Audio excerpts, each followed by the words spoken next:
Additionally, we are also recommending our patients who are pregnant to also receive the COVID booster vaccines. And for me, it's super important, not only as a healthcare provider, but because I'm also pregnant and want to make sure that my pregnancy is as safe as possible.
The CDC is recommending that all adults receive the COVID booster vaccine. And additionally, we are also recommending our patients who are pregnant to also receive the COVID booster vaccines. And for me, it's super important, not only as a healthcare provider, but because I'm also pregnant and want to make sure that my pregnancy is as safe as possible. Yes, you can achieve a college education right here in your own community. Harcum College's ACE program at the Deliverance Evangelistic Church offers associate degree programs that can help you land a good job and improve your quality of life.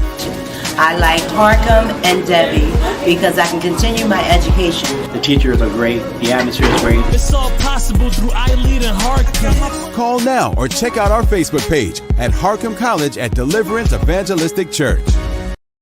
Everybody, kids are back in school, back in college. I'm here in Washington, D.C. at George Washington University campus downtown in Washington, D.C.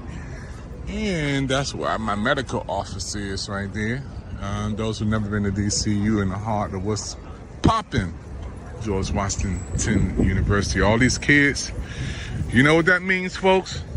That means everything is coming back to the world of no mask is coming soon. Back. Look at all of these kids. Just look for yourself. These kids are from the campus of George Washington University in Washington, D.C. Let's walk down some more, folks. My favorite place there is Whole Foods. You can see that. But I'm just amazed. Look at all the young people. This is what I'm talking about, folks. If the world is going to change with no mask again, it's going to begin with them. Yep. Now, older folk like me, I think we're going to have some older folk like me that's going to be wearing the mask a little longer. But summer 2022, when I look at these young people out here, and these young people, this is what's they're the future. Some of them still have masks on, some of them still don't have masks. We're here at George Washington University. That's where my sons were born, in that hospital right there. Stephen was born there, Amos was born there. My wife delivered my kids.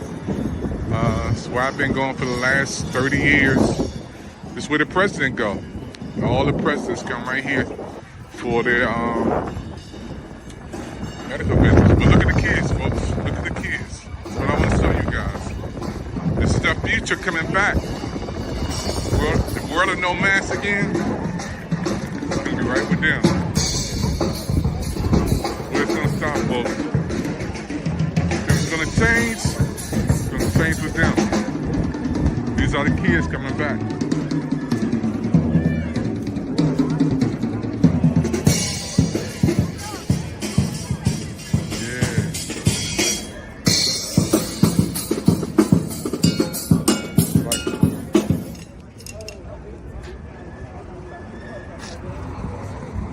downtown Washington, D.C., folks. That's where it all popping and rocking.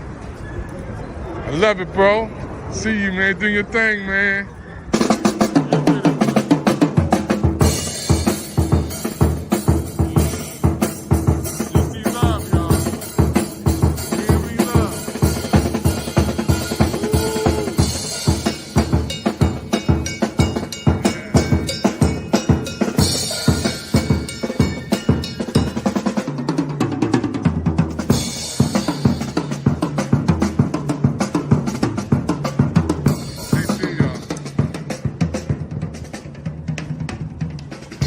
I love DC.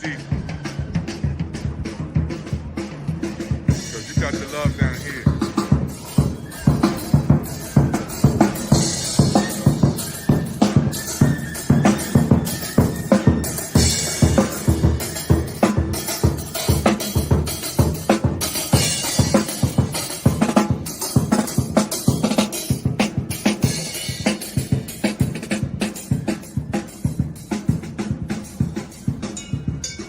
DC, y'all. So if you've never been to Washington, D.C., the wheels of economics is here.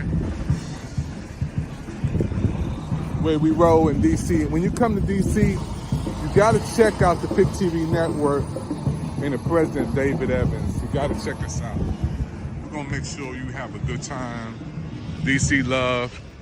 We down here at the George Washington University campus, right downtown in the heart of Washington, D.C. The Capitol's right around the corner, the Monument right around the corner, the White House right around the corner. Everything is right down here.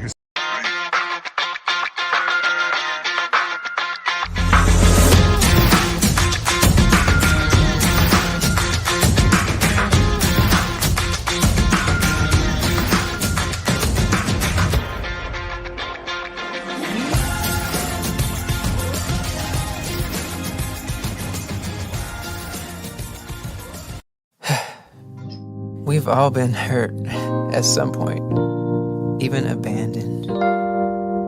Many of us have done the hurting ourselves. We get to the point where we don't trust anyone, nor do we feel worthy of being loved by anyone. Then there's that one person who just doesn't give up on loving you. Their love is unconditional. Their love stays long enough for you to heal. And then they promise to never leave.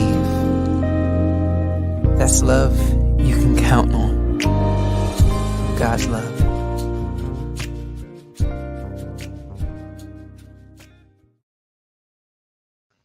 Hello, everybody. This is David Evans, President Pick TV Network. We have a brand new show popping and rocking just for you. And we want to thank everybody for looking at us today and watching with us today.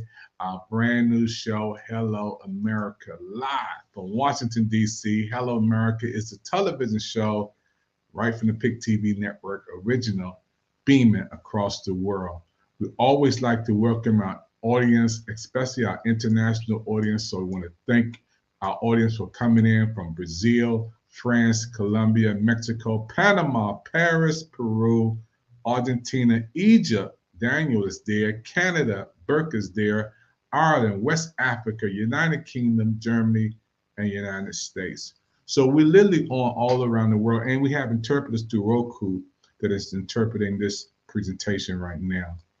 You know, we're going to talk about a subject today that's really dear to my heart, because when we were doing a study on students mistreated in Ukraine, and I asked Brother Campbell to come in. Mr. Campbell is from the Pick TV Network, and he also is one of our co-founders with Pick TV Network. And we're going to talk about how African Americans are mistreated over in Ukraine. Hey, how you doing, Brother Campbell? How you doing, man? Fantastic. Thanks, Doc. How are you? Man, we're doing good, man. My heart is kind of heavy because, you know, we've been watching this war, and our hearts go out to all the families, no matter what your race, creed, color, background is. It goes out to everybody who's trying to flee for their lives. but I'm really concerned about the African American students that are there who stuck in. We have footage, and we're going to be showing that footage about how they are over there. You had talked about this issue even before we recorded some of this footage, how bad it is over there with us and people of color. You know, Ukraine is an interesting place, and for those who haven't been, it's you're not going to find a lot of melanated people walking around the streets of Ukraine. That's just to begin with. So that's just a fact. And the folks that are there are students, they're young people, they're found themselves stuck in the middle of a war zone and are experiencing a significant amount of racism where they're prevented from getting out of the country to board the buses and trains.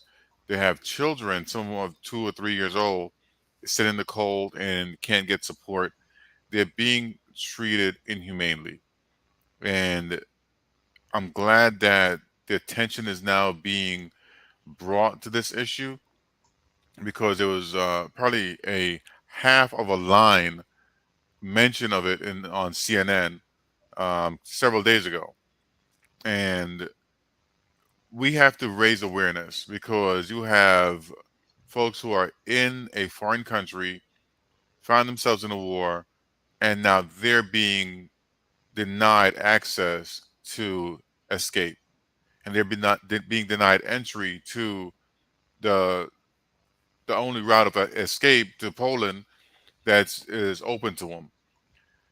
The situation troubled me dearly when I first became aware of it and shared it with you. And I'm glad that you're able to do some research and follow up on it, because if it's not for opportunities like what we have here in the PIC TV network to bring forth the truth, it would be swept under the rug for the most part in America. So I'm glad there's some other networks and our networks and folks who are becoming more aware of the situation, because if something has to be done, that you should not have time to be prejudiced and discriminate against people when everyone is looking to escape being bombed and killed, and particularly if that's not even your home country.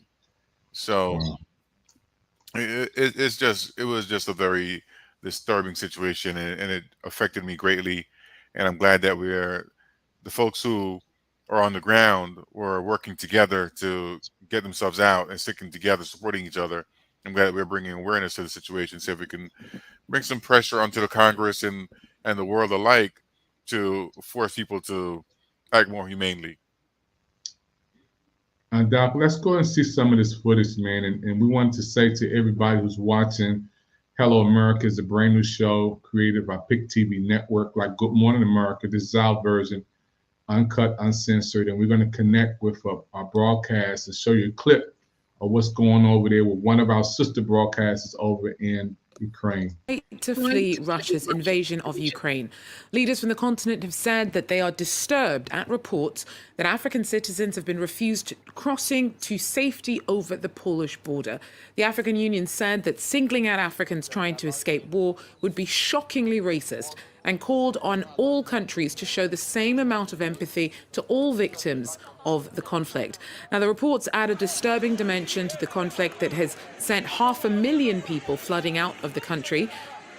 Amongst them, Africans that hail from everywhere from Kenya, Ghana, Nigeria to Morocco and Ivory Coast. More than 20% of Ukraine's international students are Africans. Some say that many non-white people have been prevented from boarding buses and trains, refused entry into Poland, been forced to give up their seats, and been threatened with violence while stuck at borders. It was a very terrible experience for me. Like, last 10 days in Ukraine was very, very difficult for me. Like, it wasn't what I was expecting. The military there was very mean. They were just so mean to us, like as if we were no humans. No food, nothing, no support. It was just on your own. All they did was go to your embassy. If your embassy is not there, the rest they leave it up to you. We worked for like 12 hours with no food and nothing. You just have to. That was one of my worst experience. Like, the soldiers that was on duty that day was mean. They were just so heartless. Like, they treated us like animals totally. So they started chasing us away, hitting us with wood. And even, you can see they even hit my leg right here. Now, there are also some reports of solidarity and support for frightened Africans who have made it over the border. Poland's ambassadors dismissed claims of unfair treatment. Many African governments, meanwhile, have been scrambling to help their nationals escape. Nigeria has called for its citizens to be treated with dignity. Samuel Okoye has more. It's quite a big problem in Nigeria. The social media has been very active, reporting events in Poland and Ukraine. And the suffering Nigerians have been going through, it has become quite an issue for many people who have relatives there. Some of these people are quite young, students. Some of these people have babies, and we've seen a lot of hardship they are going through. When this war started, the feeling was that the Ukrainians have been oppressed, but now the Nigerians are beginning to have this feeling that the oppressed are becoming the oppressors, given the way the Nigerians and other Africans have been treated in the country. And what are some of the reports that you're hearing? What is this treatment? We heard a little bit there from a young man who said that the border guards were mean, but does it go beyond that? Well, we've had cases of where people were almost outrightly robbed. We hear of cases where Nigerians have been accused, termed to be Russians, even though clearly they are Africans, and for this reason they were beaten up that they are Russians, they are working for the Russians. We've heard of cases where women with children, babies, have been denied seats in trains, in buses. We've heard of cases where even those who had seats were being forced to give up these seats so that some other persons can take these seats. We've seen photographs and videos from bus stations, train stations, where you see all those that are left behind are just Africans, mainly Nigerians. So what's the response been from the Nigerian government? Well, the Nigerian government has been quite, has responded on this. It said everybody should be treated with dignity. That's in a conflict situation, everybody should, under the UN Convention, everybody should have a right to escape, irrespective of the color of their skin, irrespective of the passports they are carrying. And the government said Iranian authorities and Polish authorities have denied Nigerians the right to escape. And they said this should stop so that the Nigerians should be allowed to go to safety. So, of course, the Nigerian government cited instances also where Nigerians have been denied entry into Poland. The government outrightly said there is discrimination and Nigerians have been discriminated on account of their skin color. But Cameron, when you see that, man, it tears me up, because here we're 400 years later. We're in Washington, D.C. We got a show coming from Washington, D.C.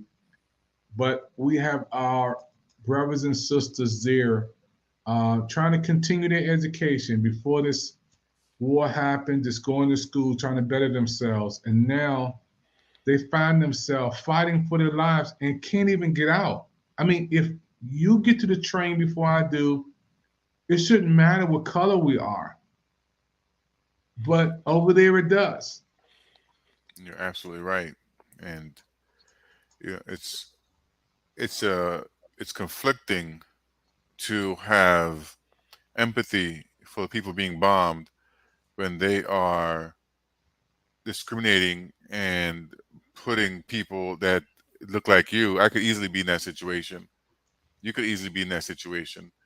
Any one of us could easily be in that situation. And we can't take it lightly. The young man that was speaking, when he said that the soldiers have been mean, his lack of command of the English language, it should not be taken lightly that he's saying the soldiers are mean. I think he lacks the vocabulary to truly express the mistreatment, the discrimination, the brutalization, the violence that he has been experiencing.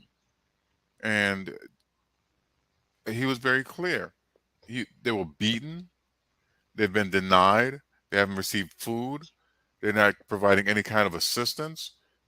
They're living in a torturous environment, attempting to escape war like everybody else, particularly since that's not their home country. They should be given certain considerations to make sure that people who are visiting their country get the opportunity, like anybody else, to get out. And they're being targeted, they're being detained, they're being abused. This treatment is absolutely, you know, just disgusting in behalf of the people from Ukraine. Wow. Yeah. And you know, I can tell, you know, before we even start the broadcast, everybody's watching, you're watching a brand new show called Hello America from PIC TV Network, produced by us, designed by us, founded by us, PIC TV Network, only seen here, our version of Good Morning America, but Hello America. Campbell, you were, when we were talking earlier, man, you were really heated up, man. You were really passionate about the babies over there. And you said it's even worse than this. And I couldn't imagine anything worse, but you stated it is worse than what we see. The coverage that we're seeing the coverage of the people, the gentleman who, once he's gotten out of Ukraine, telling about his experience, and we're seeing the coverage of the people at the airport being denied access to the trains. There are people not able to get that far. They're in the cities that are currently being bombed. They're stuck in shelters on the ground or in the garages on the ground. They're dealing with racism while being in the city of different cities in Ukraine. There are no reporters there filming those stories. They're not out doing their camera phones. They're just doing all they can to survive. They're doing what they can to get out and survive. Then they can be interviewed and tell the stories on TV. But for right now, they're in the thick of the battle, and they're not getting any support. There are stories of Africans are going back in once they found a way out to help other Africans and create our own network of rescuing our own people because no one else is helping us. So we're creating financial support, sending financial support. There are different individuals on the ground who are African helping other Africans escape. They have the same situation with folks from the Middle East, which is just North Africa. There is no such thing as the Middle East. They're North Africans. So they have the same situation, attempting to make their way out into safety as well. I don't know how, in the middle of a situation like this, people find the time to be racist when we should all be coming together to make sure that everyone gets safe and, you know, can see babies that, I mean, Ukraine gets cold. I mean, you're talking about negative 20, 30, 40, 50 degrees cold. So I'm not sure what the temperature is there now, but it's definitely not, 70, 85 degrees. So we should be more sensitive to, getting people who come there to the train and come to the train station, just getting them on the first thing moving and getting people out and getting them to safety.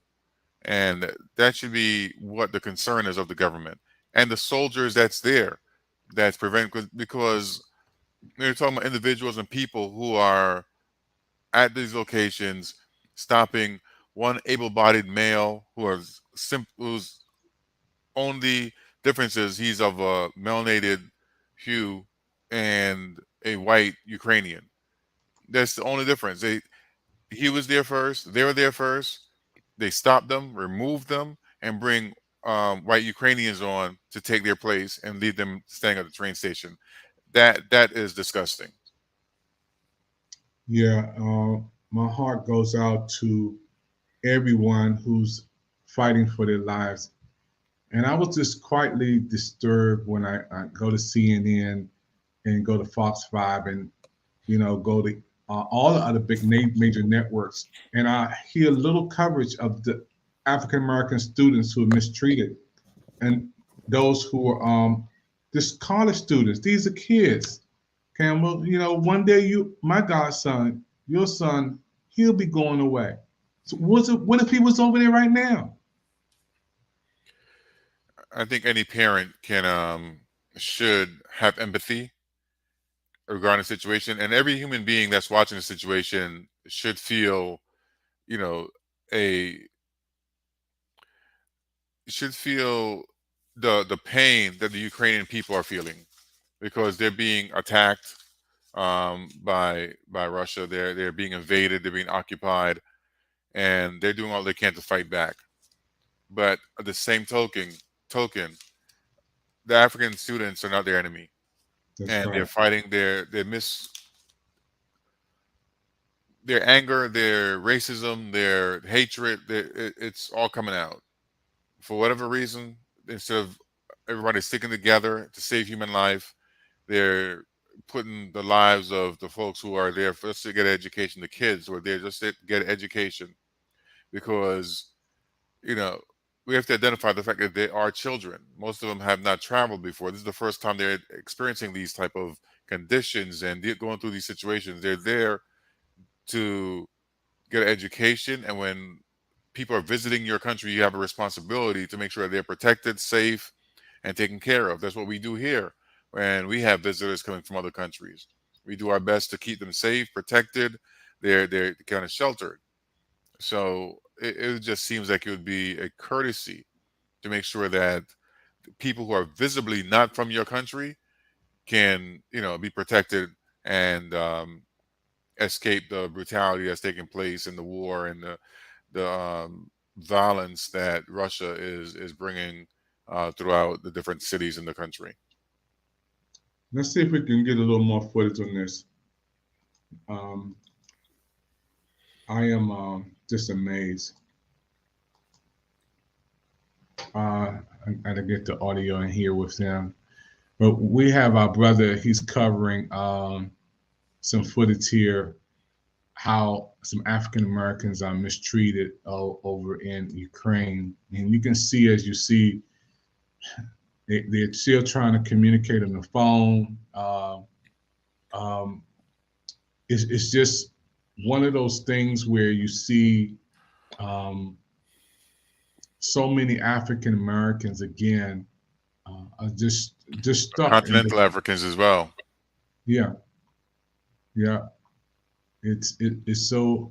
And this brother's telling his testimony, and while he's talking, I'm going to try plug in the audio. There's going to be a bomb while he's talking about what's going on over there in his in this area. There's literally going to be a bomb that goes off, and he's going to run in a few minutes. When I saw this, it just touched my heart. Campbell, when you see this, man, I know it's heartening for you too, bro. When you see how this is a student, it's a young man. He's trapped. They can't even go outside. He says there's no food. There's no place to go.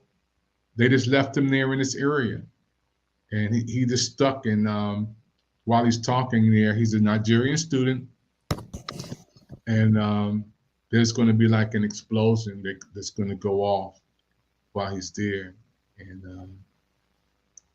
amazing. No support. They're on their own. Yeah.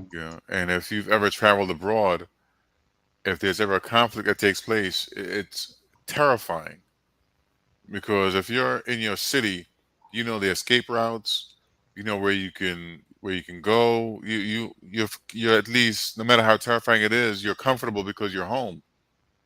There's nothing like being in on a foreign soil that you don't know the difference between up or down, especially after the city's been bombed. You have no idea how to navigate your way around, and people are not courteous to say, hey, come this way, come with me, you're basically stuck and isolated.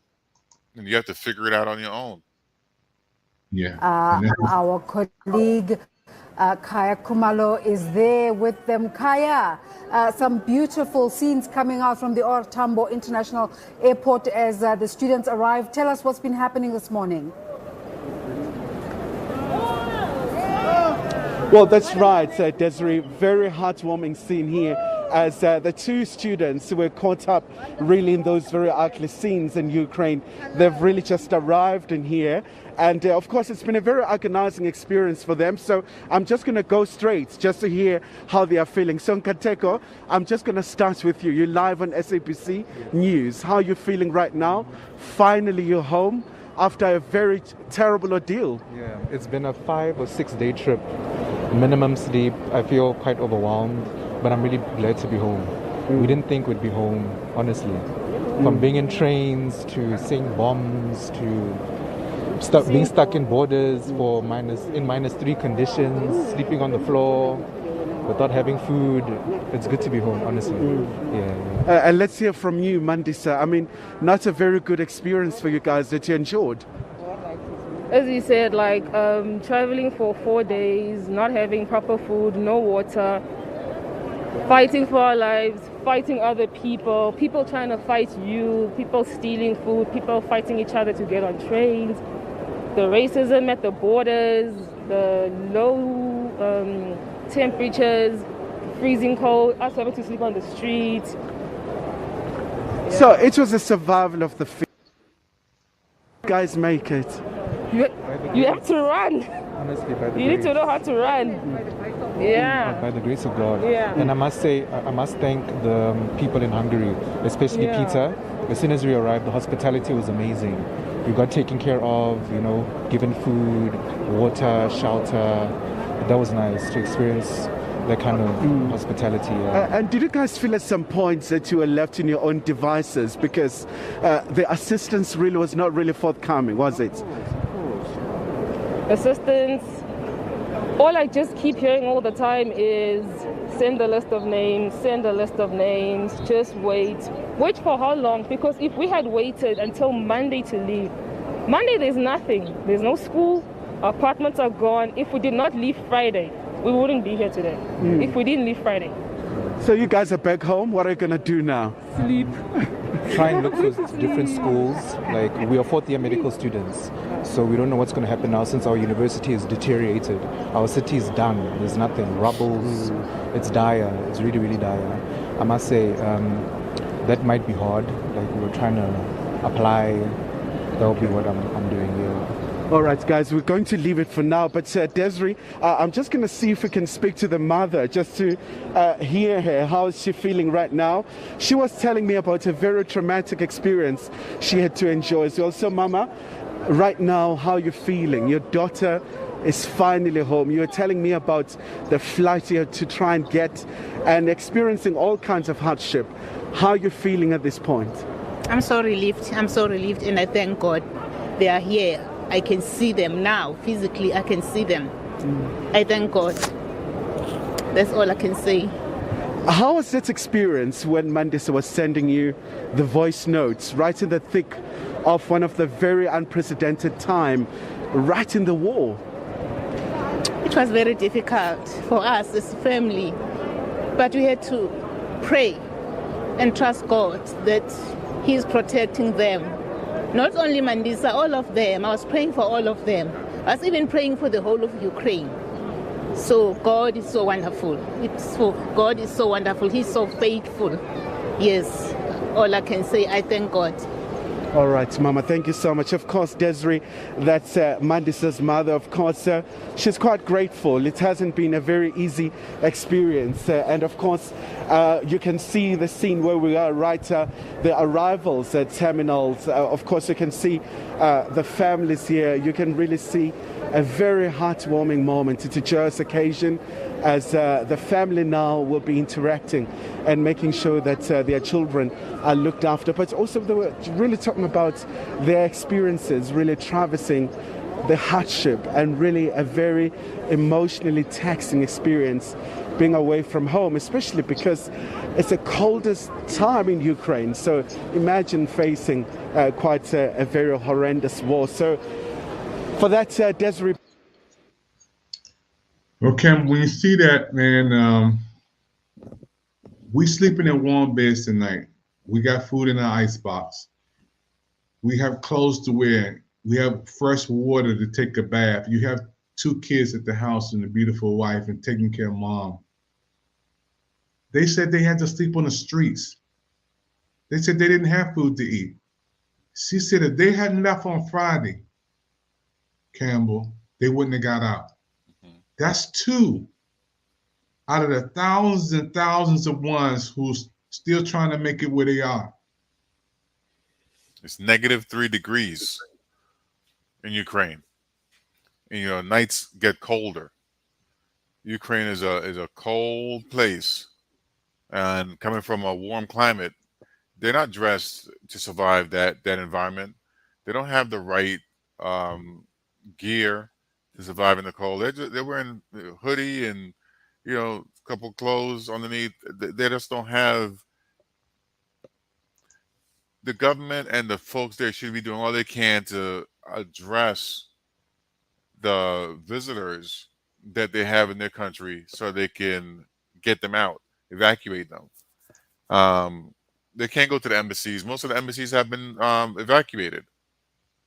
And unfortunately, there aren't much resources. I'm glad the trains have still been running in Ukraine. So the trains are going back and forth. The buses are going back and forth. But they're experiencing racism in different areas once they leave Ukraine. So it's not a smooth transition once they get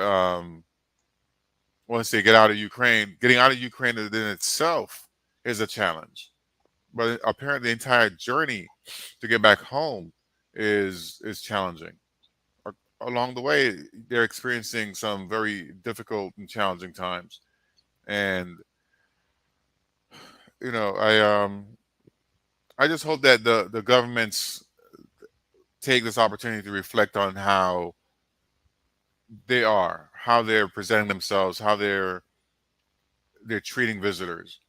And I can't say the United States is any better, because we continue to experience racism and discrimination in this country, and we are pretty much at the forefront of diversity and inclusion, but we still have our challenges in this country. So we're not pointing the finger at any other nation saying be like us. By all means, no. We all have a far and long road to travel, and we should just do the best to make sure that people are treated fairly, with dignity, decency, and not discriminated against just because that they are different color, not because they are different weight class, not because they're different orientation, not because they have different hairstyles. When we're in particular these type of situations, we should just be respectful of human life, and that's my issue. And और कि कोई 2-3 दिन से सोया नहीं है। और हमारे रात को हमें रात को रहने की जगह इसलिए चाहिए क्योंकि रात को -3 से -10 के बीच में टेम्परेचर हो जाता है, जो बिल्कुल अनबेरेबल है। और हम सब इमरजेंसी में आए हैं, तो रेगुलरली सब एक जैकेट में आए हैं। अंदर जनरली सबके टी-शर्ट है, या तो नीचे ट्राउजर्स हैं या जीन्स है।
You know, I was listening to the government's call upon India to get in the fight, call upon India to get into Ukraine and send soldiers and get involved with the war.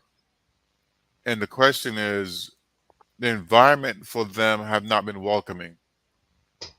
You know, you can't discriminate against people, attack people, beat up on people, then ask for them to help you in your crisis, particularly while you're going through your crisis. You know, it's disheartening to watch. It's uncalled for. It's uncalled for. People just want to get home. They just want to get out. They want to be safe, and they're worrying about getting bombs dropped on them from the enemy approaching, and they can't advance because they're being discriminated and beaten by the forces that's supposed to be securing and protecting them. You know, they're in a situation where they have to fend for themselves, similar to the Africans, similar to the people from Muslim countries. It's an environment that if you're not Ukrainian, if you don't look like you were born there, if you're not white Ukrainian, you're not welcomed, you're not assisted, you're not supported. You are basically on your own fending for yourself. Yeah, and I think, you know, when we think about it, Campbell, you know, over there, it's two wars. It's the wars against the bombs of Russia, and then the color of your skin. Let's just be real. Let's be honest. For them to be mistreated, go to the train station, we're not letting you on. Go to the bus station, you're not letting you on. I had another footage that we have from over there with one of our brothers and sisters. They walked to the bus stop and they said, we're not letting you guys on. And the next, you know, you have to walk the rest of the way. The rest of the way was 8 hours, no food. Yeah. 8 hours, 8 hours. And the sister walked 8 hours and made it, thank God. And it's in -3, -10, 18, 20 degrees, 10-degree weather. It's not pleasant, you know. And if you're not dressed for it, if you don't have the right shoes on, if you don't have, you know, insulated pants on, if you're not wearing layers, it is not an easy journey. You know, it's harder to walk in when it's colder. The air is thinner. You're carrying, you know, bags. It's not an easy walk. It could be a march of death for, you know, a lot of people. And unfortunately, it's not just the war and the bombs and the guns that's going to kill a lot of our people. It's going to be conditions that they were forced into. Yeah, that's big, man. You know, when we were getting the footage for this presentation, man, I was just so disturbed because I knew, you know, I've been watching the news and watching, you know, everything here. But when we turn on the major networks, we don't see a lot of the footage that we're showing on PIC TV Network tonight. Nope, we don't. Matter of fact, we don't see too much of anything. I was going to show this young lady in a minute. That they are showing about what's going on over there from the African American perspective, and there's so many students again that they're, and just to be a student, you know, a student in a location, and you go to get your education, and you don't expect this to happen. Look at the mom with her baby in her hand, and you talked about that earlier today. You know, you have people with African American who have babies, and look, they said they're at the train station right now, and they can't get on. They can't get on. They won't let us on. It's just unbelievable. It's just unbelievable being denied entry at the borders. Campbell, we from Washington, D.C. You've been on Capitol Hill. you fought for different things. This young lady talking about how her life, man, and the passport. It seemed like there's, Indians are second Africans, and she's talking about her story. This man has a baby in his hand, and it's just so many people who are hurting there. And again, I just think fair treatment with everybody. Look at these brothers outside the train station, Campbell. Just trying to get on. There's gunshots going on. Indians were saying the wars were guns shot at them, beaten. They tried to get to port. On hundreds of thousands of people. How far can you walk before your legs give out? How far can you go without food and water? With children. Like I said, they're putting folks on the death march. The members of Congress were recently in Ukraine, and I don't think this was an issue that was brought up. We have to. Ukraine is getting $1 billion from the U.S. government. They're getting resources and support from NATO countries, and they're getting other resources from different explorations in African countries. So they have relationships with the countries that the folks have been stuck or being mistreated in. I think the governments of these countries need to demand that they get their citizens out. It needs to be a priority. I know when anything goes on in any other country, we go to the embassy first and get out first. If we're stuck, they have arrangements to make sure that we get across the board. There should be some type of protocol in place to make sure that instead of folks being discriminated against and getting beaten at the border, instead of shooting warning shots so they can go back, everyone that gets there should be welcomed. Everyone that gets to that border should be treated with dignity, should be provided sanctuary, should be provided relief, water, blankets. That's what our donations, that's what our Red Cross, that's what the UN, any support that's being sent over that's what it's there for. It's not labeled for Ukraine use only. It's there to support and assist the people that come across, the refugees and anyone else who's escaping, displaced persons, anyone else who are, escaping the war. And that's the bottom line. Aid and support doesn't have a color on it. Yeah, I think the images that we see speaks for themselves when we see so many people fighting for their lives, and my heart goes out to students. I'm a former high school teacher and college teacher. In the chat is just help, please, can you help us out, please, can anybody help?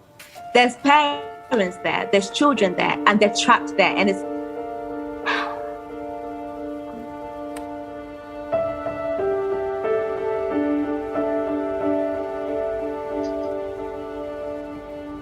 when the news came about what happened in Kyiv, we were scrambling to get supplies together because we knew we had to leave.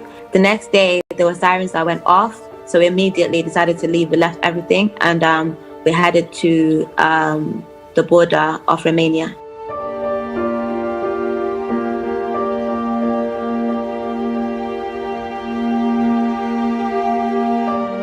So the day the news broke out, I instantly thought about the African community in Ukraine because I knew nobody would prioritize what was going to happen to us. So I started creating Telegram chats so that people could communicate and think of ways to get out, and sharing resources on Twitter, along with trying to find my own way out. The students on the ground in Sumi have been like raising their concerns with me about what is happening. So far we've been able to find 1,000 students, but there's still some students that we're not in touch with, and the number is growing every single day.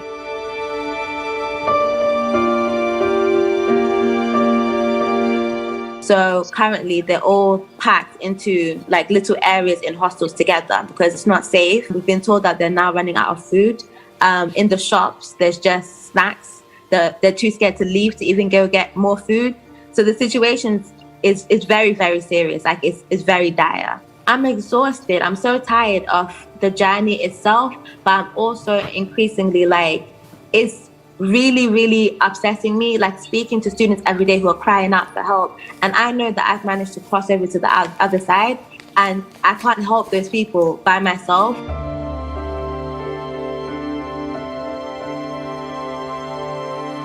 We realized that trying to put the buses together ourselves without any support from any convoy or anybody who can assure their safety out of Sumi, we may be actually putting their lives in danger. So now we're just trying to raise awareness of the situation and appeal for help at the powers at be.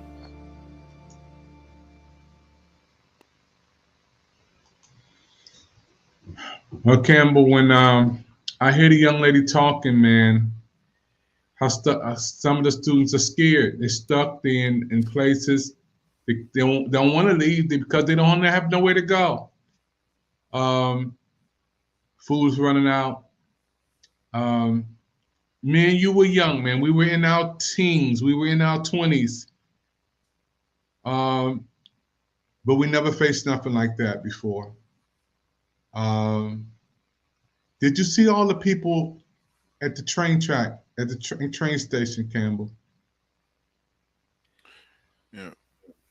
I think all the evidence that we've seen this evening supports all the claims that you've heard we've been talking about. We didn't make this story up. We didn't not assuming that this is what's happening. We're seeing evidence, clear evidence of it by people who are on the ground. You know, we're hearing it directly from them. It's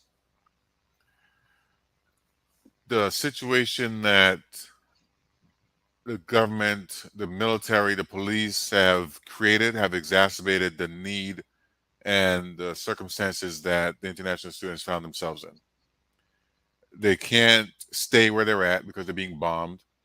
They don't know which direction is up, down, north, south, east, west, because the city's been leveled. If they go the wrong direction, they're running into the arms of the Russians.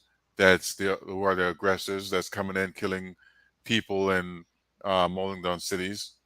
And when they do find their way to the exit to get out, instead of being welcomed and supported, they're detained, whipped, beaten, starving, frozen. They're in a no-win situation, so they're doing the best they can as children. It's important to point out the fact that they are children, because 12-year-old melanated child is considered an adult. So these are children. We have to identify the fact that they're not professionals, they're students, their studies. This is probably their first time getting away from home.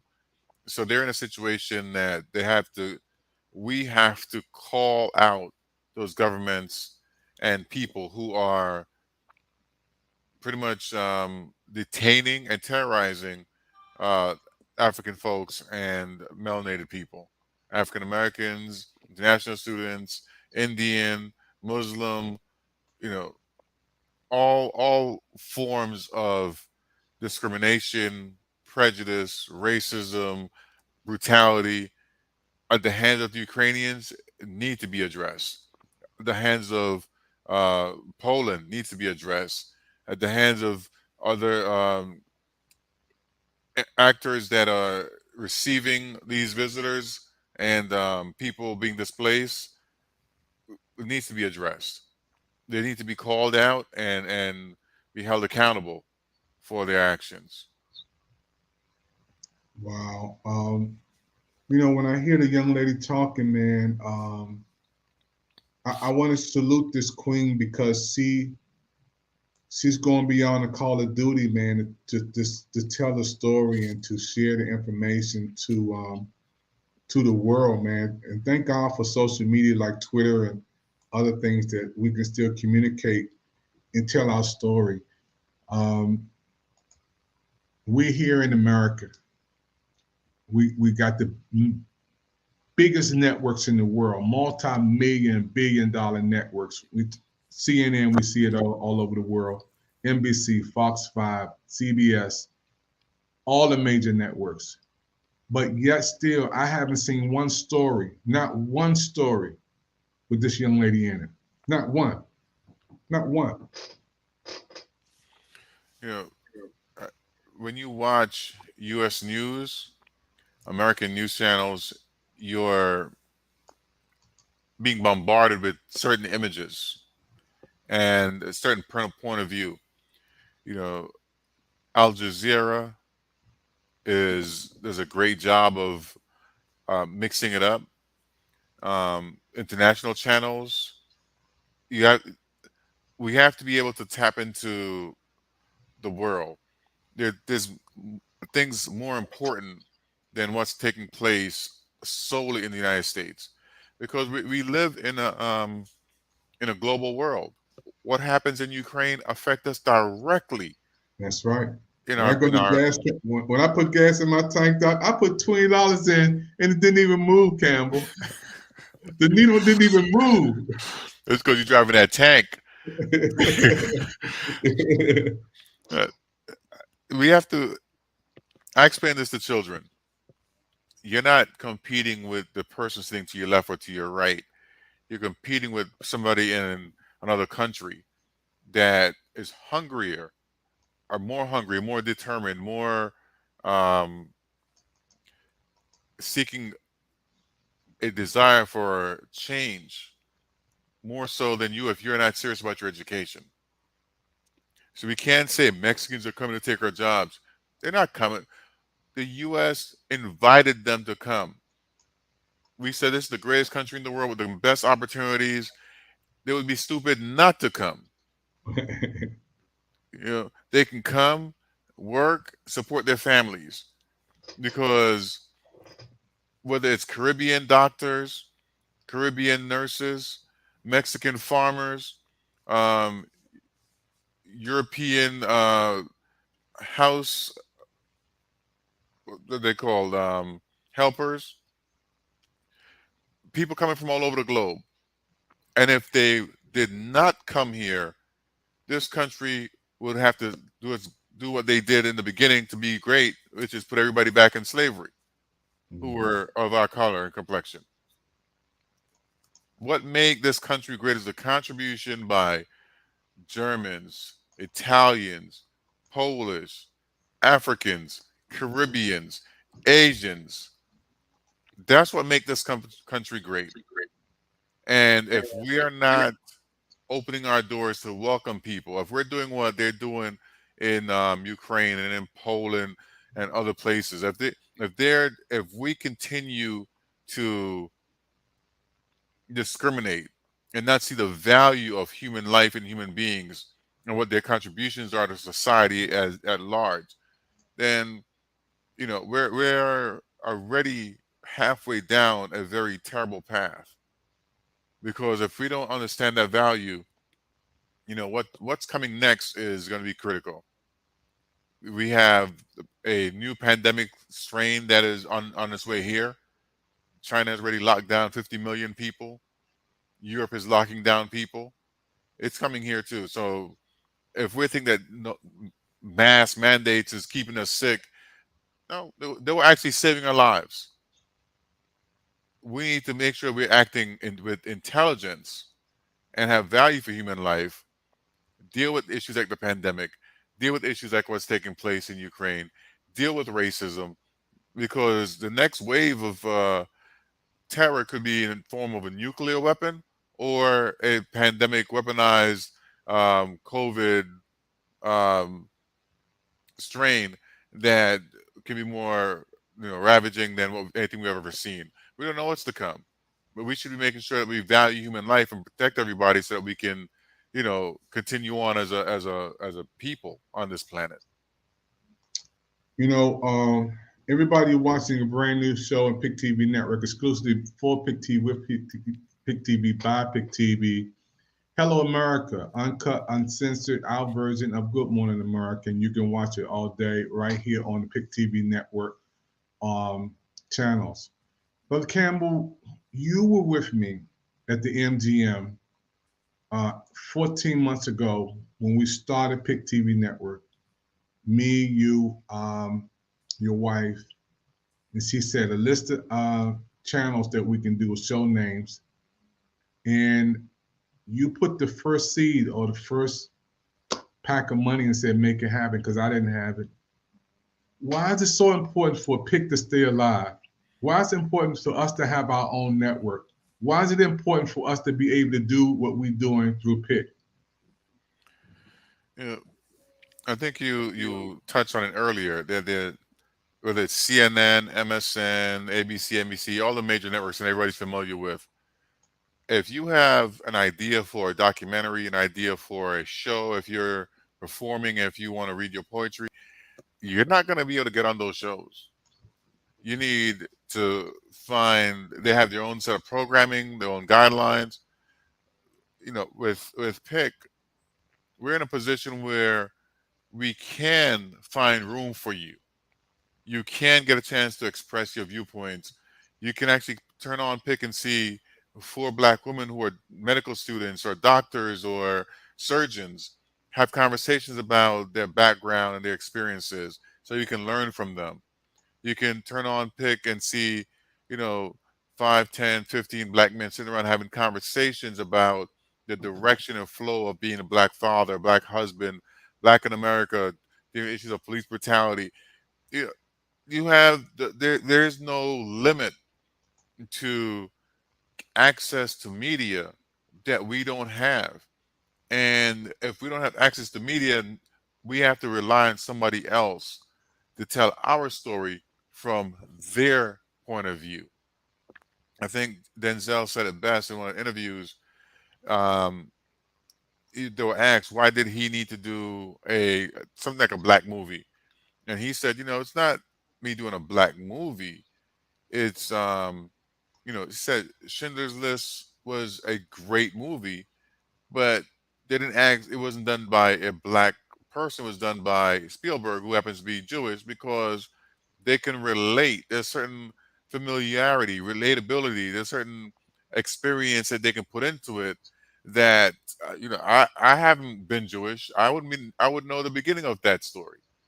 I wouldn't know the beginning of their walk. I wouldn't understand their challenges and their oral history and what's been passed down through tradition. The same way we can't allow for other folks to tell our story, they can tell our story from their experience and their perspective, but they can't tell our story from empathic, personal experience that they've gone through. They can only tell it from what they perceive would be or could be your experience. So the uniqueness, the value, the reason for Pick is because we have an opportunity using the Pick TV network to expose the world from our viewpoint, our standpoint, our vantage point, the experiences. No white person can tell what it feels like to be a Black person being pulled over by the police. I don't care how woke, how awake, how liberal, how much you lived in this. They cannot, because time and time again, we've seen videos where you have a Black and a white person, and the Black person gets stopped by the police, is thrown on the ground, boot in their neck, handcuffed, and being sat on, while the white person is pretty much given a bottle of water, asking if they're okay. Yeah. It's almost impossible to really convey that. You can show the image on TV, but to actually have somebody who's been through that, who's understand the trauma and the terrorism that you have to deal with on a regular basis when you see the police, when you walk into a bank being rejected, walk into a job interview and being told that the job is taken. They just advertised the job 24 hours ago. It was in this release. You show up 24 hours later with your resume in hand. They say, "Oh, sorry, the job's been taken." But then the person who came after you is somebody that you see is white, gets the interview, and gets a job, and they're offering you, more qualified individual, a job in the mailroom or doing in the janitorial services, or totally rejected and turned away. Those experiences cannot be really put on screen, articulated, and emphasized in a way that folks who haven't been through it can truly understand it and express it. So the value of PIC is to give us that opportunity to do that, because the amount of talent that we have in our communities, whether it's Hispanic, Latinos, South and Central American, Caribbean, 54 nations of Africa, and the myriad of diversity that we have on the continent through our cultures, because the lines is not how we are, how we're grouped. We're grouped by our cultural alignment. That's what makes us who we are.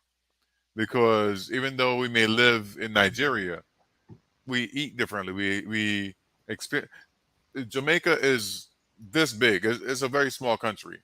Jamaica has 13 parishes, and in each parish is 13 separate culture and multiple subcultures, multiple language, dialect in a language.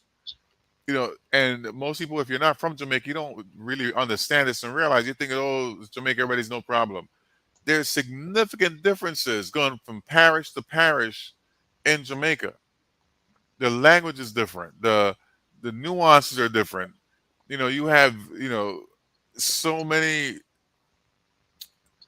and then you have the influence of others coming in, but you have so many different subcultures within the culture itself. It's fascinating. So you can imagine Jamaica is a dot on the map compared to Africa, and it's amazing how people just take for granted, oh, they're African or they're black, they're all the same. We have significant differences, and we can tell our stories with tremendous vibrations and colors and vibrant and enthusiasm and history, culture, from a perspective that if you are not into that culture or have been introduced to it, you wouldn't understand it, because you see it, but there's not an appreciation for it that you can actually present unless you are going through it.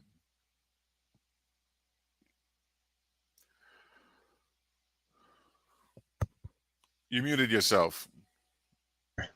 Yeah, man, I got so caught up in hearing you talk, man. I was just like, let me just soak this in. Let me take something in too. Folks, you're watching a brand new show on PIC TV Network. My name is David Evans, founder of PIC TV Network, and my co-founders with me today, Mr. Campbell. We're talking about today a real heart-touching subject, the students who are being African-American students or African students mistreated in Ukraine. And we showed you some images, and we hope that everybody look at the replay. Show it to everybody you know. This is a brand new show. Again, hello, America. This is our show, created from the nation's capital, where I've been all my life. You see the Capitol back there. This brother been there. I'm right here. I work right down the street from the Capitol, and this is my home, and it will always be my home. I love Washington, D.C. I was born here, and I have brothers and sisters and family here. I grew up in the D.C. public school systems, so this is my home. But when I think about people who are fighting for their lives, and this kids, and we talked about this earlier, when you're a student in school, you're young. We've been in our 20s, we've been in our 30s, 40s. But when you're young at that age, you don't understand it. You don't understand why. You don't understand all of what's going on. All they're doing right now is trying to fight for their life.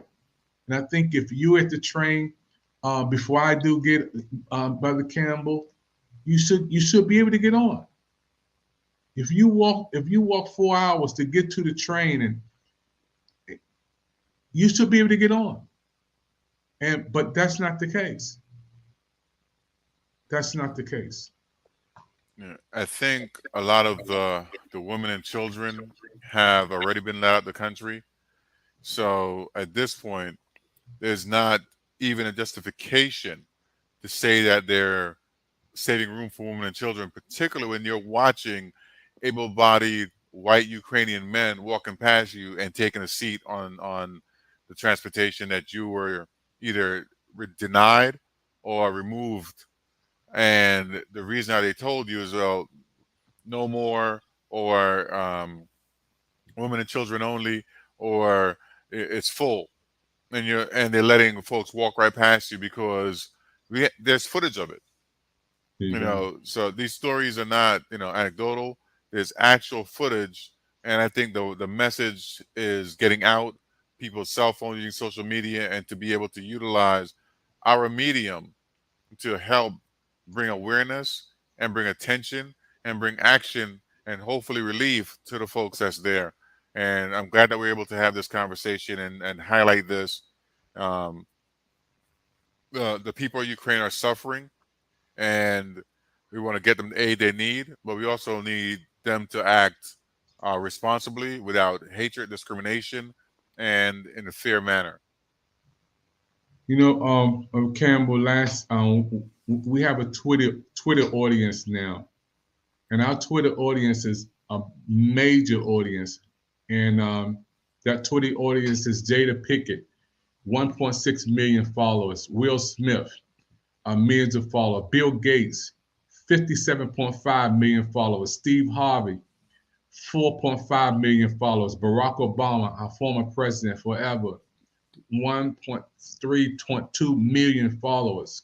Kevin Hart, 37 million followers. Elon Musk, 78 million followers. Jamie Foxx, one of our greatest persons we love in comedy, 4.6 million followers. Kamala Harris, our first African-American vice president, 19.5 million followers. President Biden, our president today, 33.9 million followers. Warren Buffett, 94.7 thousand followers. Mark Zuckerberg, Jeff Bezos, founder of Amazon, 3.7 million followers. Tyler Perry, 6.5 million followers. Oprah Winfrey, 43.2 million followers. LeBron James, 51 million followers.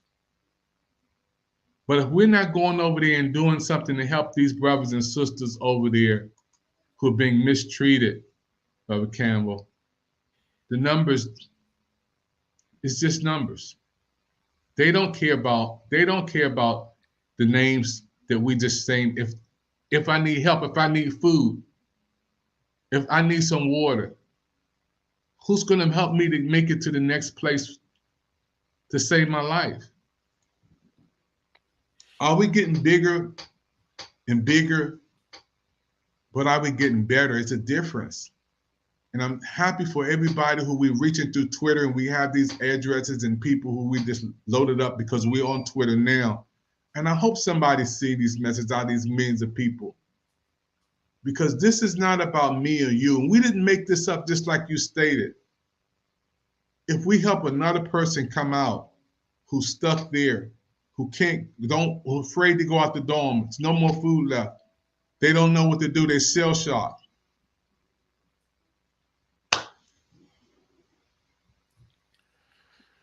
I think the question you asked is very relevant. Are we getting better? And I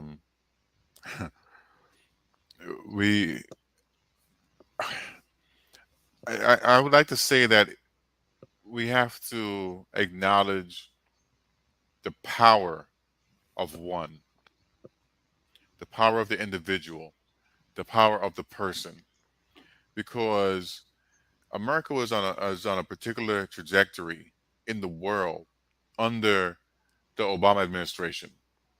There was a visible difference in how the world treated us and how the world was operating. Following the end of the Obama presidency and the beginning of the next presidency, that one particular individual created a firestorm that just swept through the world with absolute total destruction and disregard for human life. And people want to know, what is their one vote, their one voice, their one action themselves? What is it that they can do? It's not going to make a difference. And it makes all the difference in the world, as we can tell. You know, each one's voice adds to the conversation and the noise that's taking place to make it louder and louder and louder. And, you know, our movements are led by individuals. They're led by a person. You have to put a face and put somebody in charge, because we follow individuals, we follow leaders, we follow people. And if we have the right message, people will follow that leader who's giving out that message. I think being able to utilize our platform to identify what's taking place, and now a call to action in which we would have everyone that's watching get on their Twitter, their Facebook, and whatever social mediums that you may have access to. Get on your telephone, call, post, repost information about making sure that the African children, the children from Asia, and Muslim children, African Americans, return safely and are not being discriminated against while the war in Ukraine is taking place. We have to call it out and call out those countries and call out those leaders. And if they're asking for our support, you can't ask for our support in your time of crisis while you are terrorizing our citizens. It doesn't make sense. So whatever platform that we have access to, whatever platform that we're posting on, we're tweeting on, we're, scrolling on, we need to be commenting. We need to be making sure our voices are heard, that we see what's taking place, and we're not supporting it. And if that continues, our governments will not be allowed to continue to support those governments in their fight against the invasion and the war, because we have to take a firm stance. If we don't, then we're saying it's okay that what's taking place, it's okay. I don't respect myself enough, and I'm going to commit myself to join on the forces of oppression to support the greater good, and what's going on with the individual, it's not important. And we can't continue in that way. So we have The chat is just figure out. help, please. Can you help us out, please? Please, can anybody help? There's parents there, there's children there, and they're trapped there, and it's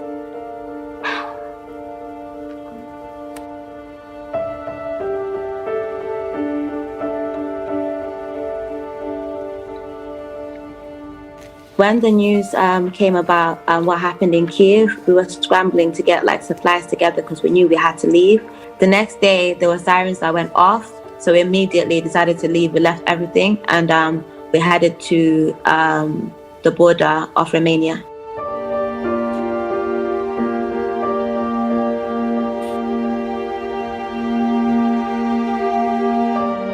So the day the news broke out, I instantly thought about the African community in Ukraine, because I knew nobody would prioritize what was going to happen to us.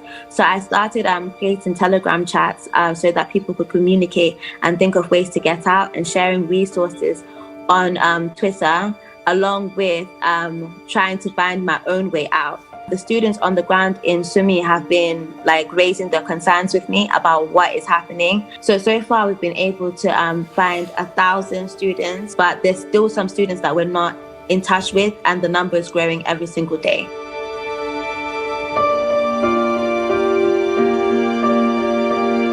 So currently they're all packed into like little areas in hostels together because it's not safe. We've been told that they're now running out of food.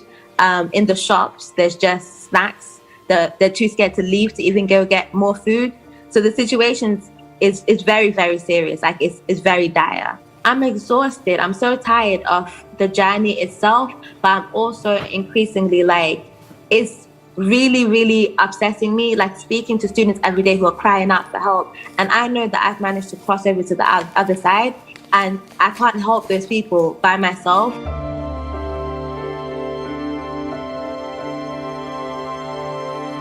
We realize that trying to put the buses together ourselves without any support from any convoy or anybody who can assure their safety out of Sumi, we may be actually putting their lives in danger. So now we're just trying to raise awareness of the situation and appeal for help at the powers at be. Well, Campbell, when I go back and I see this footage right here, all the kids at the train station. Oh man, that it's just touching because I can imagine that when the bombs go off, you're scared, you're afraid, and then when you try to go to the station, just look at the Right line there, right that there. picture.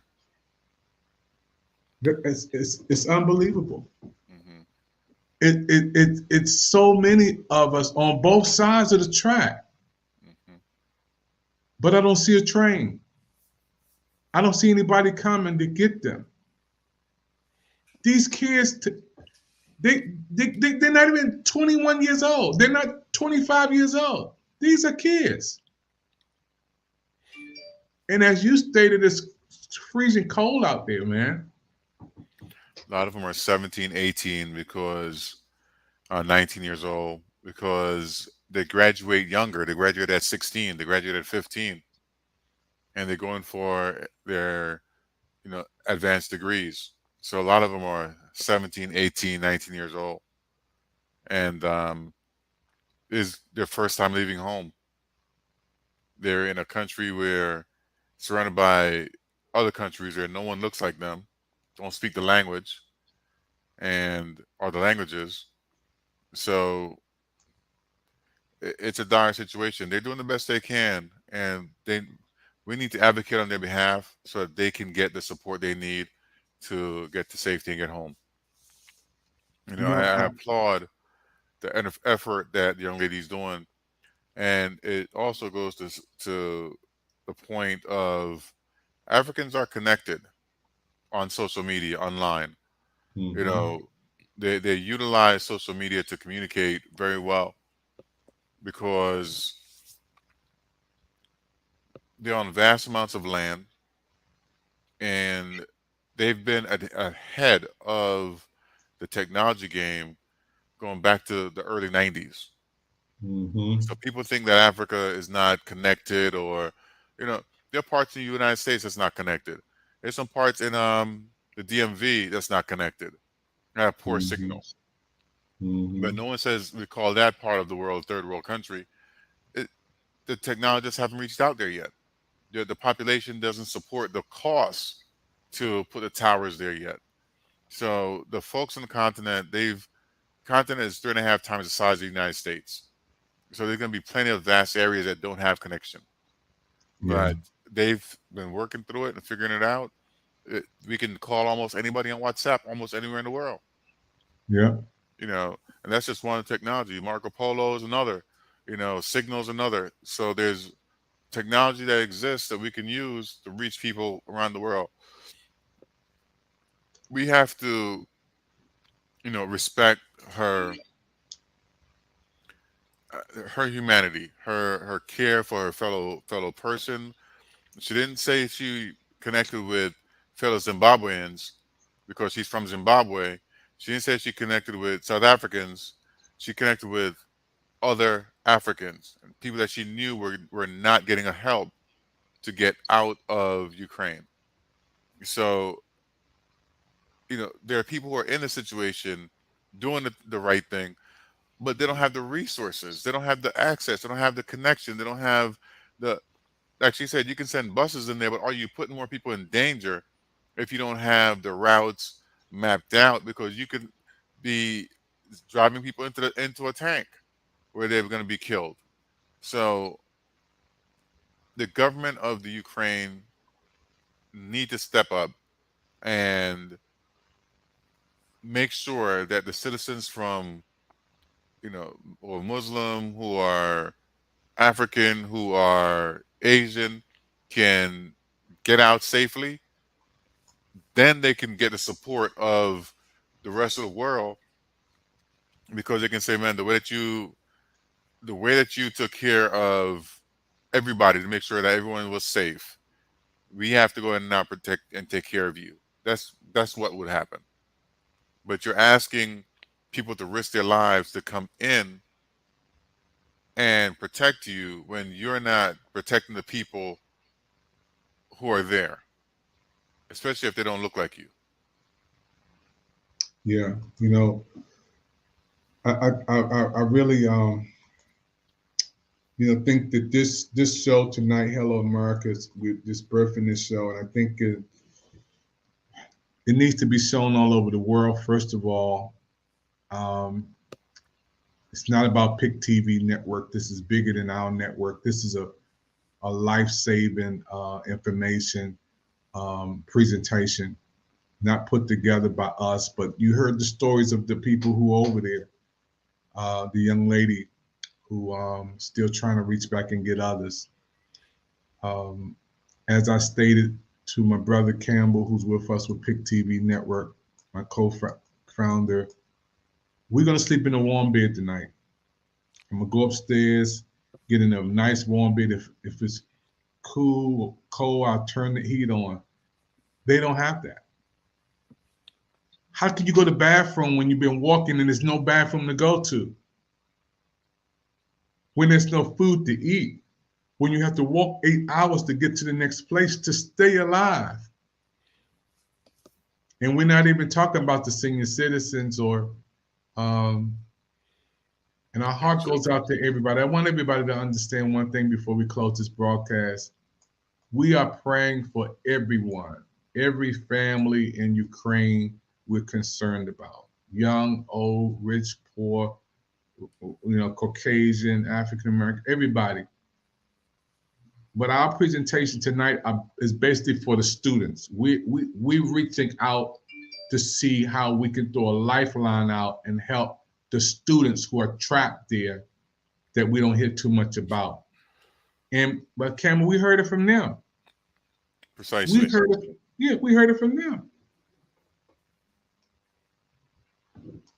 It doesn't get any more clear than that, This is segment one. Brand new talk show on Pick TV Network, Hello America. We're gonna come back. We're gonna close this broadcast out because we've been going for an hour and almost 30 minutes now, but it's not enough. If you want to help and you want to get involved, you can call the Pick TV Network. You can chat in as you look at the replay of this. Do what you can do. And just think about if that was your daughter, if that was your son, if that was your loved one there, what would you do? And just thank God we have a network where we can go uncensored, uncut, where we can have our 60 channels and we can create a channel like Hello America where we can showcase our version of our presentation from Washington, D.C. all over the world. Because you do know what happens here in Washington, D.C. affects the world. You know who sleeps in that building behind me. Where the Lord is. We talk about the power of one, and Dr. Evans, you are a pastor, and you created a network of 100 pastors across the United States, like almost 2 in every state, and would have your monthly conference calls. And the power I saw in that network is how if somebody was in New York or somebody was in California, somebody was in Illinois, and you had pastors in those states. So if somebody needed help, when the hurricane took place in the Bahamas, and the disaster in Kansas and those areas, you were able to mobilize trucks with But Rev Campbell, police. Rev Yes. Campbell, look at this text we just got in, bro. Do you see that? hmm What does it say? Thank you for raising awareness on this issue here in Africa by Cheeto. I think Cheeto's in South Africa. We're praying for you, bro. We're praying for your families. Anything we can do. This is the power of us having this. And I think it all boils down to this moment right here, Bud Campbell. While we did this presentation, and it's about what 1 o'clock in Washington D.C. time, and in the morning, we decided to come on around 12 midnight to do this show. In Africa, I don't know, it's about daytime over there. 6 a.m. And we couldn't go to sleep tonight, bro. This brother said, look at his response, Bud Campbell. Yes, he is in South Africa. Yeah. We're reaching South Africa, folks.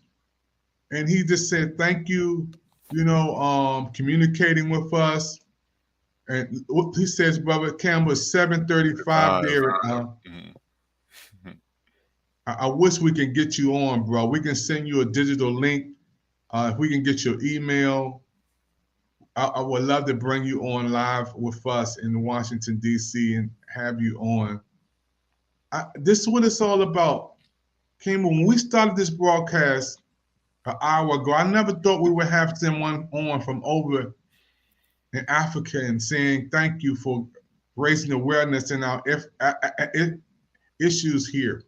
I never thought that. I never thought that brother would come on and link into our conversation. What a powerful, powerful media source that we on live around the world.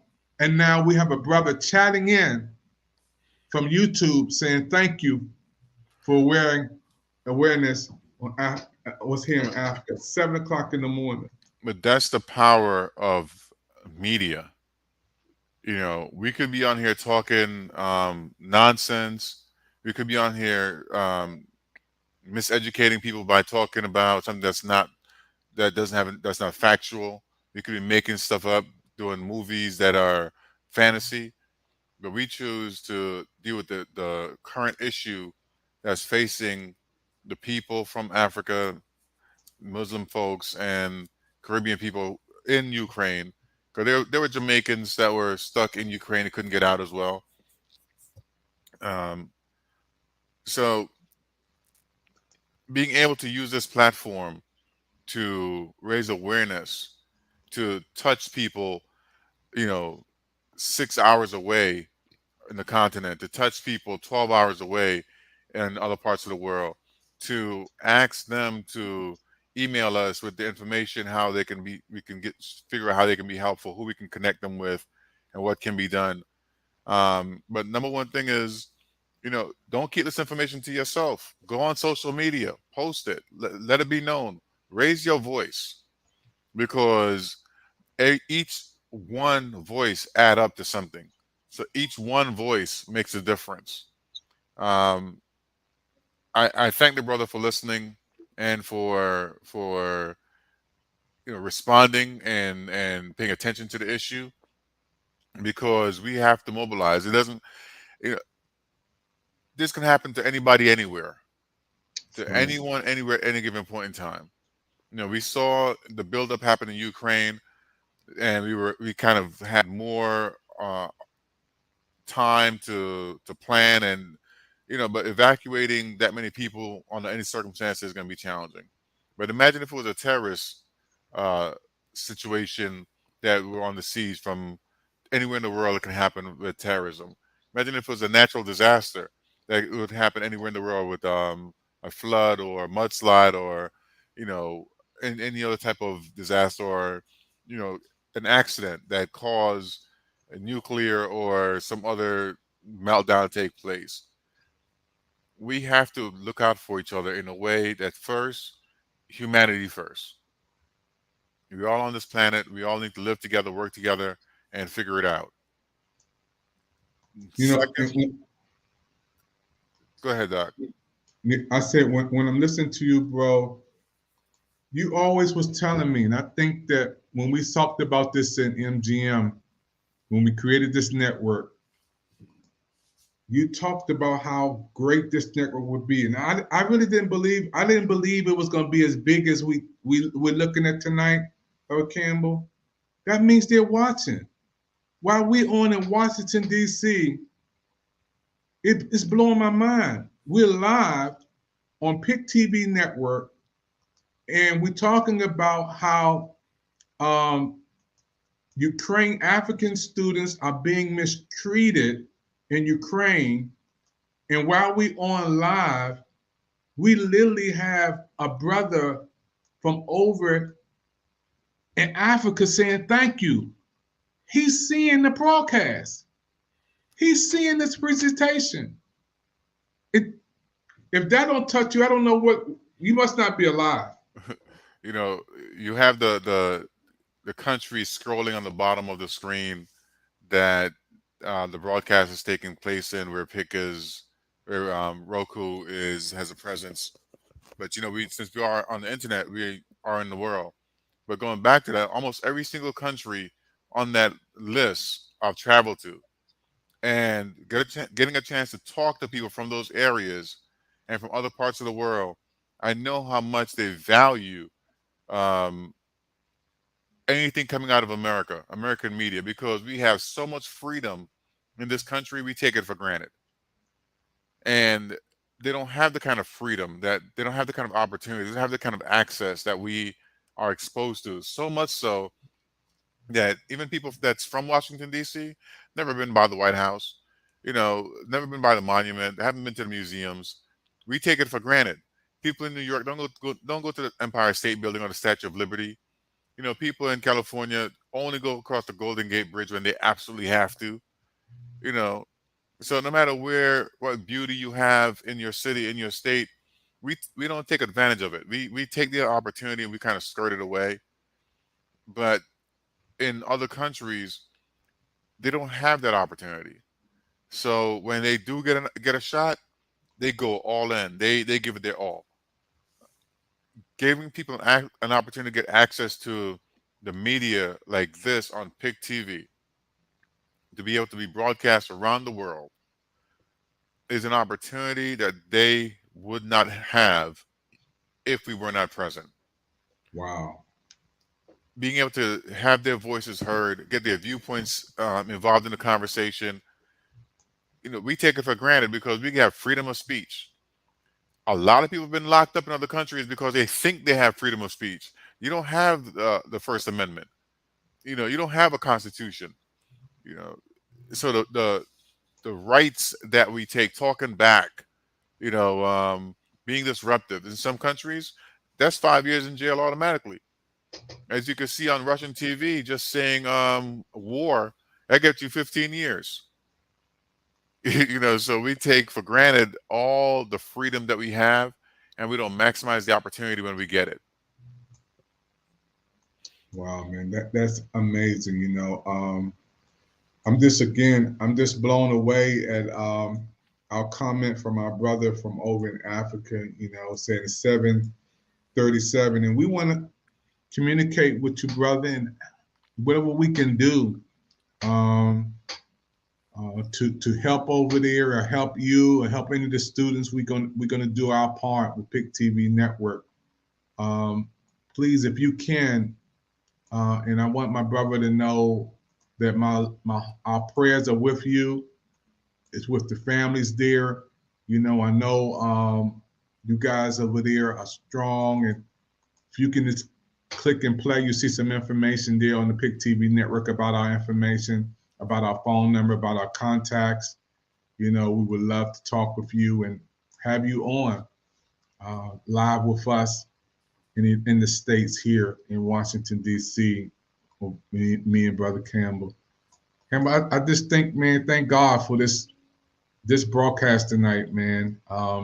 We sacrificed to stay up late to do this broadcast because it's going to be shown all over the world. And it is morning where he's at. And I believe that somebody else going to see this broadcast, somebody else want to contribute to the broadcast or whatever. We want to do some greater things. But everything you've been telling me for the last 2 years, I see it now. How big our network is and how much we're going to reach people. I see it. It's coming alive right before our eyes. You know, the growth, the organic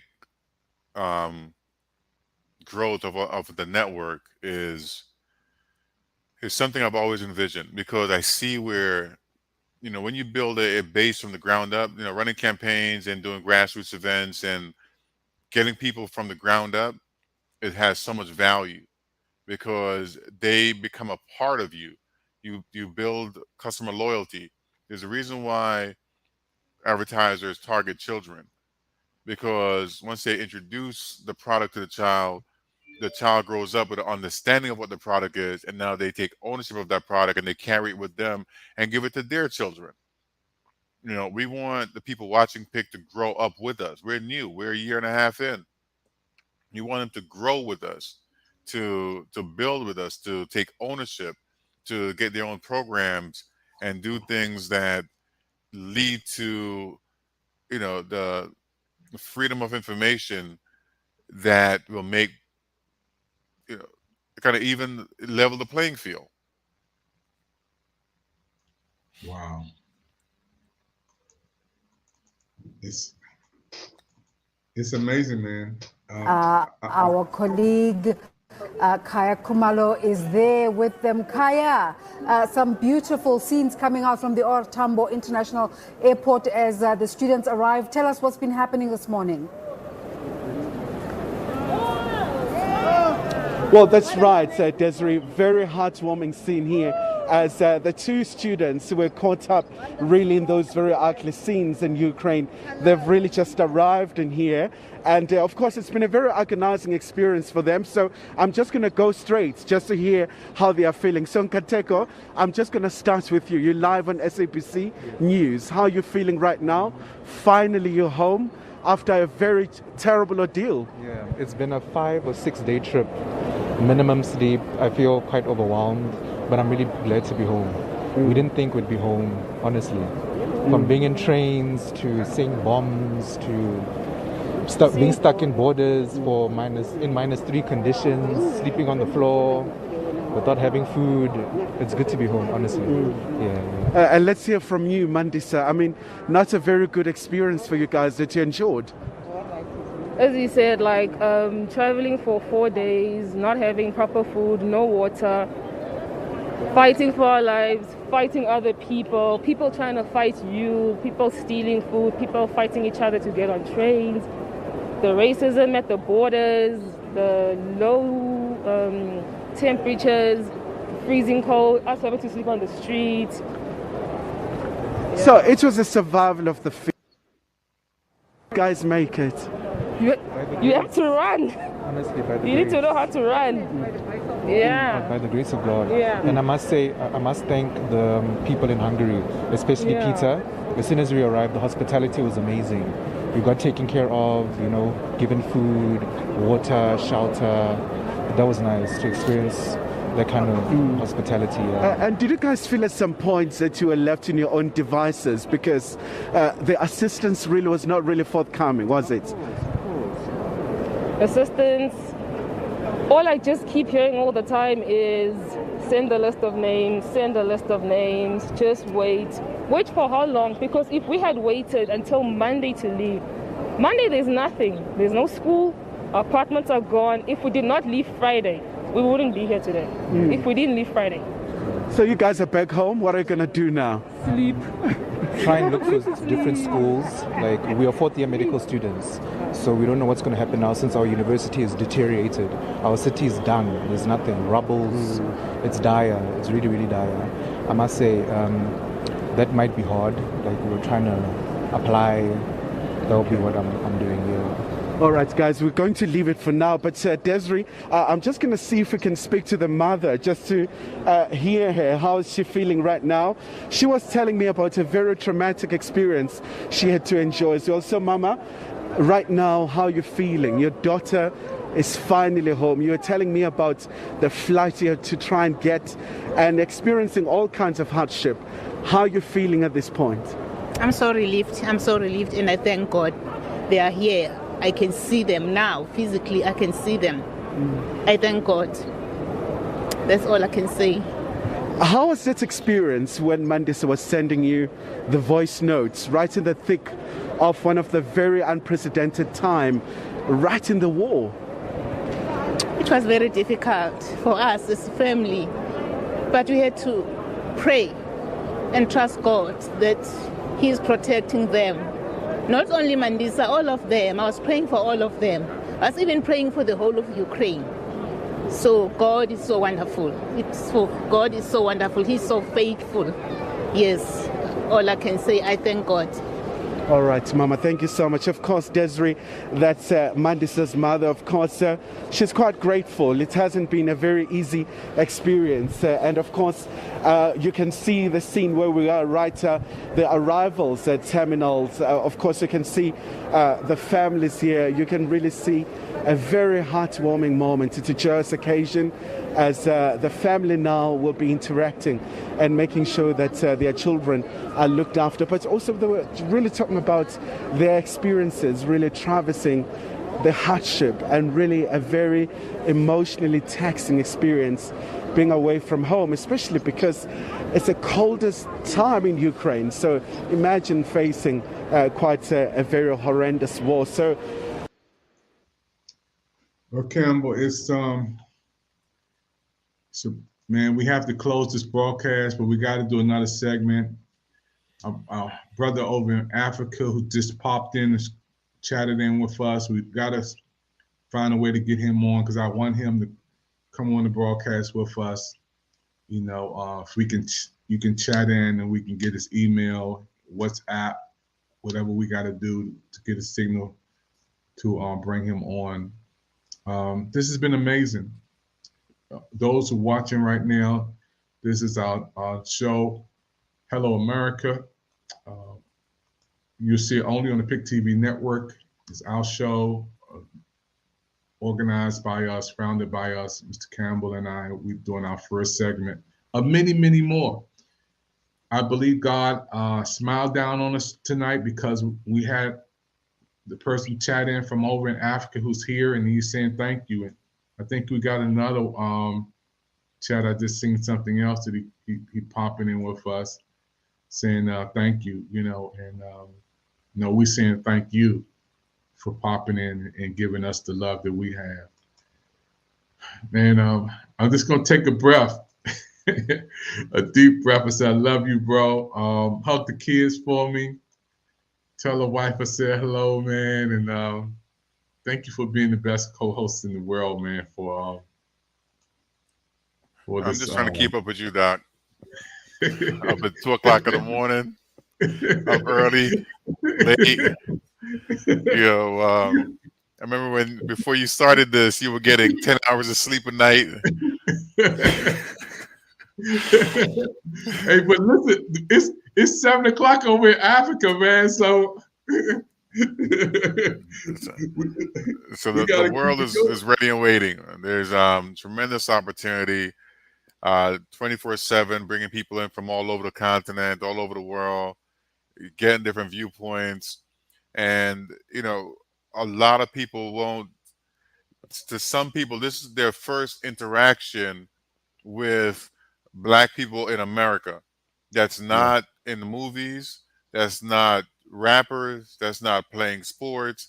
Seeing two regular human being Black men sitting down, having a conversation, talking about real issues that's affecting them in their country. And I think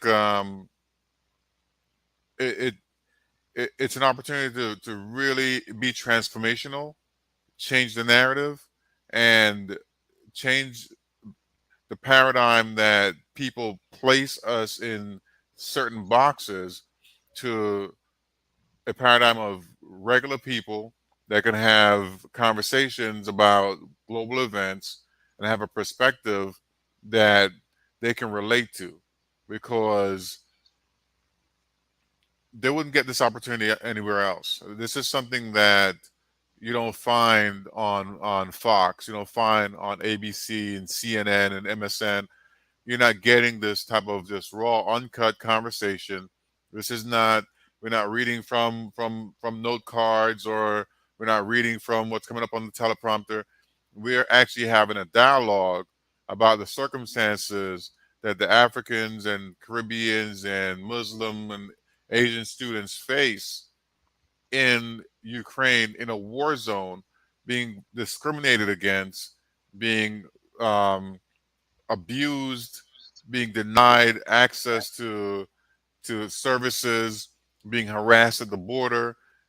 It's unbelievable. It's like a bad movie. So this platform is something that I'm so glad that you continue to invigorate, to energize, to just pump your all into it, so that we can continue to grow and moving on to our second year and adding, I think, more content from around the globe to bring a new dynamic, new life to what it is that we've created here. So I just appreciate you so much, and thank you for your continued injection of yourself into the entire network. So, and thank your family for sharing you with us as well. And we have some good people out here, man.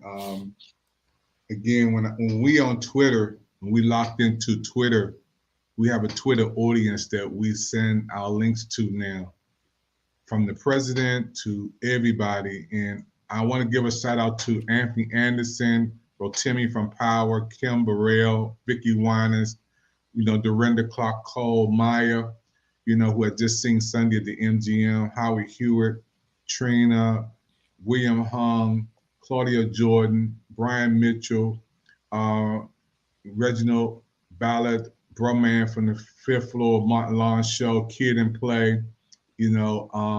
Hughley.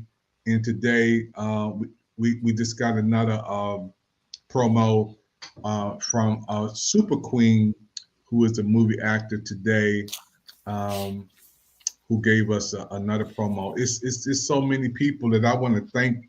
And these people gave us promos. And when they gave us promos, I'm just so happy and I'm so thankful, and I feel so honored and blessed, because they didn't have to take time out to do anything.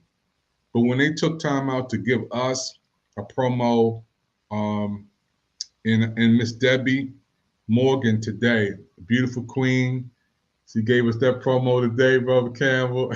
She's a movie star. We're going to be putting hers up here too. She sent us this today. We're blessed, man. And I think because we giving back, and we heard the brother on today from West Africa, when we started this program, and we got to close, folks, African students mistreated in Ukraine.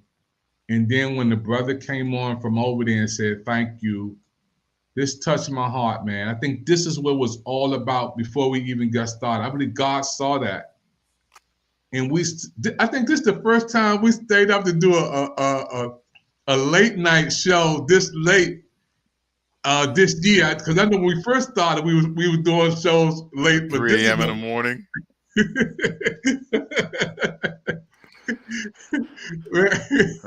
But this is so important. We didn't have an outlet. There wasn't an outlet for us to convey this. And I think when I first brought it up to your attention, it was like, we do have a network and we have to get the word out about what's taking place. But for the most part, most people just watching it saying, wow, that's sad, and feel they can't contribute or do anything about it. And I just want to go back to the fact that when you had that network of pastors, and you have access to people from around the world, and to be able to reach out to somebody and say, hey, I have somebody there, can you help them? We can use that very same network, serve as a conduit to bring information back and forth, so people know, instead of going to Poland, maybe head to Hungary, and stop here along the way. We're going to use this channel to send donations so that there's food, blankets, and clothing. All these things can be done. We're in a position where we can actually do these things and connecting with people who are on the ground and then adding to the networks that they've already created, so we can make sure that they get the supplies that they need. They get the information in real time that they need so that they can actually travel safely and get back home to their families. It's all done. Hey, everybody, thank you for watching our brand new hit show on the PIC TV network, Hello America. My name is David Evans, and my brother, Mr. Campbell, is here, and we're going to see you next time on the show. It's been great. It's been awesome, and we're praying for everybody over in Ukraine. We're praying that peace will come your way real soon. God bless you. Until we meet again is our prayer. That's Desiree, back to you in studio. Absolutely, Kaya. Thank you so much. Let's take you back. It's good to see people come together. It's good to see people be blessed. We've all been hurt at some point, even abandoned. Many of us have done the hurting ourselves. We get to the point where we don't trust anyone, nor do we feel worthy of being loved by anyone. Then there's that one person who just doesn't give up on loving you. Their love is unconditional.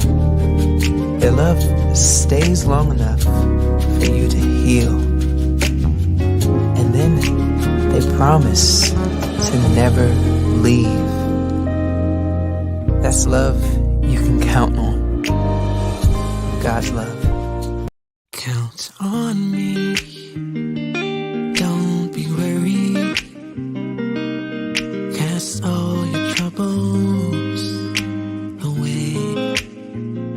Wherever you're going, just know that I'll be there. Count on me, put on your smile. No need to frown, 'cause I'm here. Just look to me, and it will be alright.